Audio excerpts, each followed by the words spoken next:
Welcome back to the podcast. This is Matt Eagle from Eagle AI Agency. If you've been following along, we've been doing a lot of interviews with business owners, coaches, professional services firms, and then we were in staffing and HR on the first wave of podcasts. And so I'm excited to kind of introduce Donna and her background, years of experience of consulting and sales and business ownership and other things too as well. So, Donna, if you can, go ahead and introduce yourself, and then we'll jump right into the questions.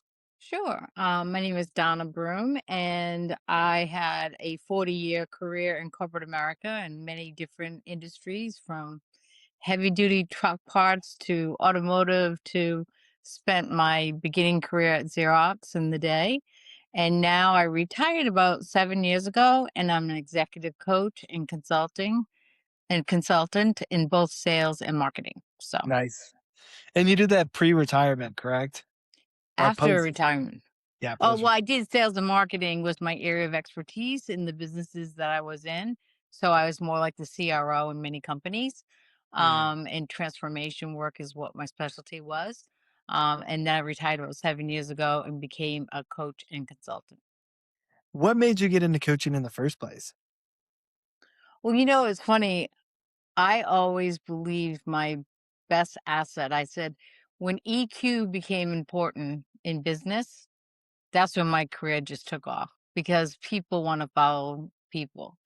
And Yes. I always said the most important job I had was to have people see what could be impossible one day and make it possible. So that really is inspiring, coaching, developing, setting vision. And it's what I love to do. And I love when people go, I got promoted. Like this year, two people got promoted to SVP this year from VP. And it was like, that is so fun to see people grow and develop and take feedback and learn new things and be curious about their career. So that's what I love to do. So That's I took amazing. what the fun part of the all that work I did. And I think the other thing is I have the reality of doing it. So I'm not just a practitioner. I'm a practitioner and a coach. So like if somebody goes, well, that's not real world. I'm like, yes, it is. I've been there.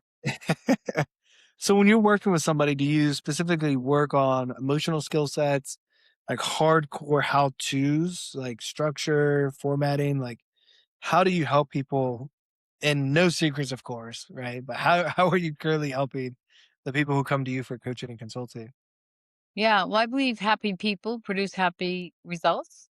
And so, sometimes it's about their life and about how they're showing up to work each day. Sometimes it's about interpersonal relationships with peers or their boss. Sometimes it's technical skills that they need to have that they don't have, competencies that because they're in a new role. There's that book, What Got You Here Won't Get You There. So, how do you have to show up differently when you get promoted?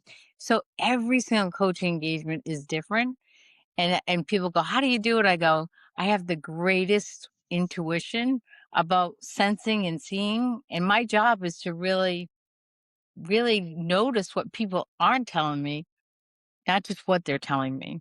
Yeah. So it can really develop. So that intuition and understanding has really helped me. So I don't have a one size fits all approach whatsoever. Every client is different. They're at different points in their day each time I meet with them in the month. So it's really depending on what each person needs and are willing to do because I do require homework. So you can't just come have a session and leave and not have work or homework to do and come back to it. So it's really working together depending on Yeah. what each person needs. Yeah. That's awesome. That is amazing. How are you currently drumming up business for your coaching program? I How am I remember what? kind of referrals, but you're not Oh, hardcore going out there and getting leads.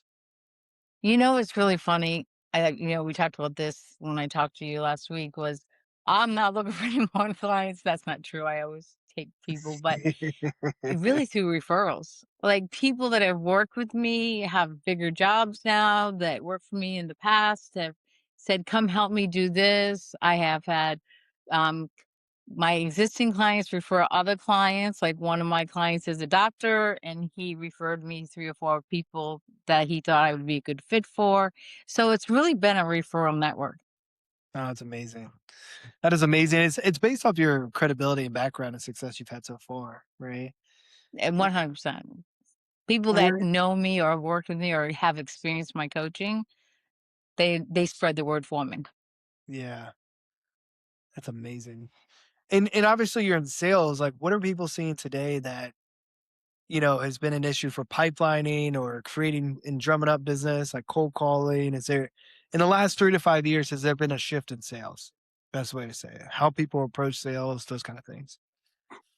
Well, there's a basic, I get nervous because shift is I see salespeople becoming administrators, like sitting in front of a computer, sitting in front of Salesforce or some kind of CRM, or sitting in front of a computer screen trying to find things out. And to me, that's the biggest mistake that we can make as leaders is be worried about the administrative part of it so much that they really get away from being with customers. So I Yeah. don't see a shift in the value of customer relationships and understanding the business and solving problems. Those are things that will last forever, and really understanding where the business is going and how you can provide solutions to that business. So the scare I have is that we get isolated and more internally driven versus externally driven because Yeah. of the administrative burden, because of tools and in data. I mean, okay, data on top of data, like it drives me crazy if you don't give them insights to take action with and just say, go look for the data and determine the insights. That's so Yeah. unproductive. So I've seen that happen a lot. Yeah. And I've seen the same thing. It's kind of why I built the business that I built, is to help people build tools so they can have tracking systems, and AI is taking care of a lot of the data for you, doing all that stuff so you can actually go get in the car and go have a conversation with somebody. I remember I Go was in see a big customers. billion-dollar company and I was doing so much tracking and data that it took me 2 hours, almost 2 hours a day just to get everything finished and added and all these other things where all of that can be automated. Every single one of that can be automated. Yeah, especially today, you're the AI expert, but when you just talked about our last conversation about administrative support, I'm like, yeah, I mean, even executives, if they, with cost cutting and different things, they don't have administrative support sometimes, then how much you paying that person to sit there and do all this work and planning? And if AI can do that automate in an automated fashion, people are looking for that Yeah. because it's just unproductive time for leaders, for salespeople. It doesn't matter what your role is. It's so unproductive doing the administrative. If it can go faster. The other thing I see that I love about AI is you can make decisions so much faster. Yes. It's not that you would make the same decision potentially 2 days after because you would have gotten the information or made that decision, but you can get information so fast, you can make a decision to have a different call, sales call, different decision as a leader because you have data so quickly in your hands. It Yeah. really nets it out and go, oh, okay, 1 minute. It That's makes great. it makes average players and better athletes in sales for sure. But I think it exposes people who didn't do the work on the front end. They're gonna be exposed as a redundancy. So what I've been trying to tell people is either you equip yourself with AI today, learn the skill of sales, learn the skill of relationship building and do all these things, and AI, and you're gonna be an extremely successful person. But if you're an average salesperson and you think AI is gonna fix the issue, that's not how that works either. It's going to make it worse, actually, Yeah, because, it sounds yeah. right? Because at the end of the day, AI is going to make the data come to you faster, the information, what your Mhm. relationship skills, the way you story tell, the way you present and solve problems, the way you understand the customer is going to make it worth them making a decision. Yeah, exactly. Absolutely. And what's your vision of your business? So obviously you're retired, you're just getting all these referrals, you're just uber successful. What's the next 2 to 5 years look like for you? Well, I'm going to have a little fun, that's for sure. That's on my bucket list. It was funny last week. I had two clients come to me and said, I need to have more fun. And I just sometimes makes me laugh because I get clients sending me messages that I need to hear, right? You go, oh, you know? So part of it is traveling and having fun and spend time with my kids and my grandkids and my partner, all those things. So I'm trying to balance too much work because I love doing it. So it's Yeah. fun, but I also want to be curious to see the world and do other things, maybe take up golfing. I don't know, but I things love that I golf. just never could do Amazing. before, you Yeah, it's know. amazing. And then going back in a little bit into AI and maybe what you would recommend to some folks based off your perspective, like what should people be doing right now to ensure that they're going to be successful in the next 2 years with the new technologies that are emerging and like based off the current skills that they currently have right now? Well, the first current skill, not everybody has, but very important, I think, for any business is curiosity Mm, and open to see what's going on in the world and listening and create parallels. Just because you're in automotive doesn't mean, like, I've been in a variety of industries, and you don't know because you never did heavy duty truck parts, or you don't know because you never did this product line. And the reality is there's a lot of commonality if you look across businesses, even if they're not in the same product category, right? yeah. Processes may be common, people issues may be common, leadership issues may be common. So there's a lot more commonality, I think, across business to learn. And if you're not curious or open to see new things or understand that, the world is changing, I think that's one curiosity. The other thing that I stay awake worried about is I have kids. I have adult children who are in the workforce. They're very different than I was when I went to work.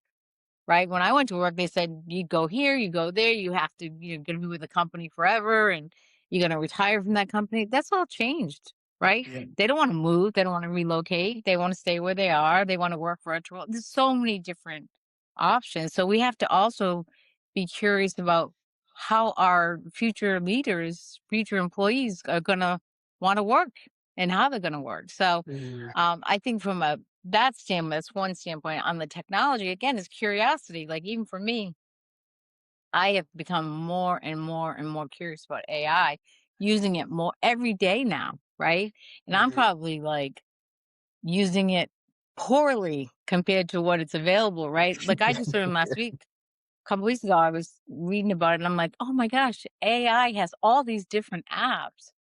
How do you think about that? And I said, well, it's kinda like you have all different kind of software, and they're just like It's a PowerPoint's good at one thing, Word's good at one thing, right? And so you start learning about these different apps and what they're good at and how you apply them based on what your needs are in the moment and what you're trying to mhm. accomplish. So it's the broad nature of AI just blows me away, but I just keep learning and listening and understanding and trying new things and seeing what I can get. So Yeah. and again, it's Amazing. curiosity, you willing to learn and grow.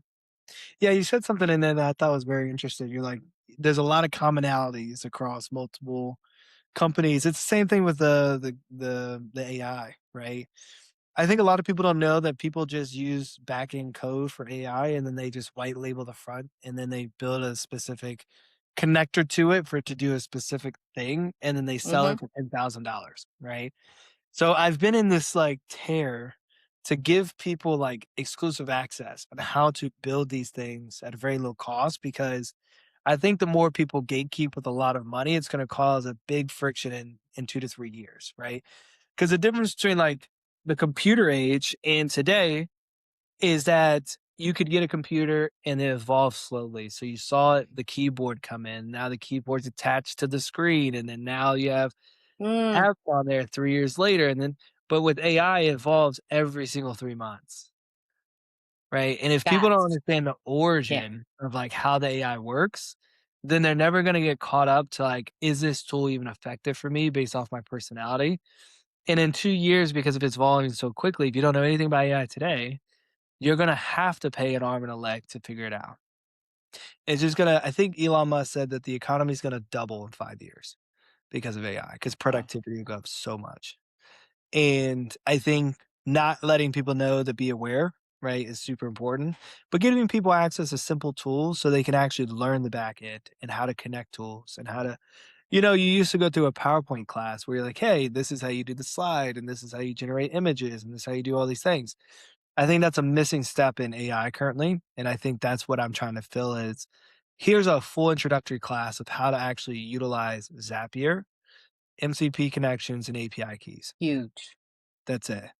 And here's one place where if you wanna learn how to make an executive assistant, you just connect this tool and this tool together, and it's only $15 a month, right? Versus, "Hey, I connected these 2 tools together, it cost me $15 a month, but I'm gonna sell it to you for 5,000 because you have no idea." Right? And it's super frustrating for everybody. So, but is there anything you wanna tell the audience just about maybe, sometimes I like to ask a question like, what would you tell yourself when you first like, your from day 1, business owner self? I think how 7 years ago, right? What would you tell her that you know today that she should have known then? Don't be afraid of it. Yeah.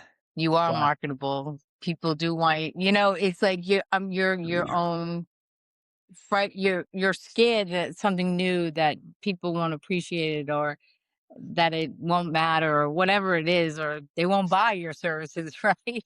And Yeah. it's amazing how life hands you so much more than you even know in this moment. Even when in times of difficulty, I've been through a very traumatic death of 3 years ago and Mm. of my partner. And Mm. it just changed my whole world because I went like, how do you know? And what you thought your life was going to be just, and now I'm like, oh my gosh, look how much different it is, but it's great. Like it's fabulous. It's worse. You know what I mean? Like at that time, that Yeah. moment in time, you might be afraid to start a business, or you might be in a different place because you had a paycheck coming in, right? So you're nervous. How am I going to do this? But to me, if you just start and have faith and be curious and try.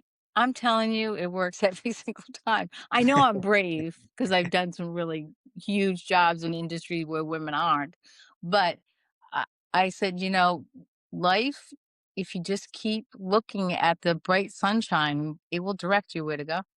And Yeah. follow your passion. I think that's the thing is contagious, right? If you're doing something you don't love to do, right? Follow your passion. Like AI is great because all the things you don't really love to do, it's going to be able to do.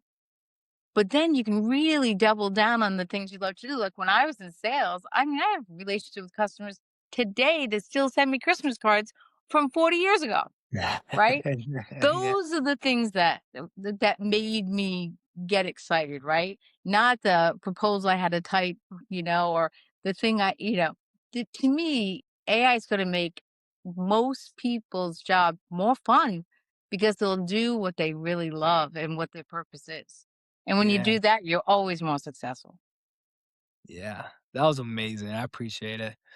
And thank you for jumping on the podcast. How can people find you if they're looking for Donna? Like, how can people find you, find your website, get a hold of you? Well, I don't have a website. I'm old fashioned, I guess. I know my daughter can build me one through AI because she does it. Yeah, yeah, yeah. I just haven't had to have those tools, but my email is broome, Broome, @gmail.com. And I'm also on LinkedIn, so you can find me there. I'm on Facebook. So you can find me any of those places. And I'm excited to have a chance to chat with you. And I could go on all day, but I really appreciate it. And I just think I'd like to leave everybody with, you know what? Believe, have a dream, push yourself, even if you don't know how you're going to get it, put it out there and then start working towards it. Because I'm telling you, you're going to take bigger leaps than you just start here and try to move forward. Dare to Amen. dream. Yeah. I don't know if I told you this, but I went full time in my business on Wednesday. So all of that encourages me a ton, you know? So that's awesome. Well, again, thank you Yeah, so much for jumping on the podcast. you're Um, welcome. it was a great time. I appreciate it so much. All right. Thanks. Have a good day.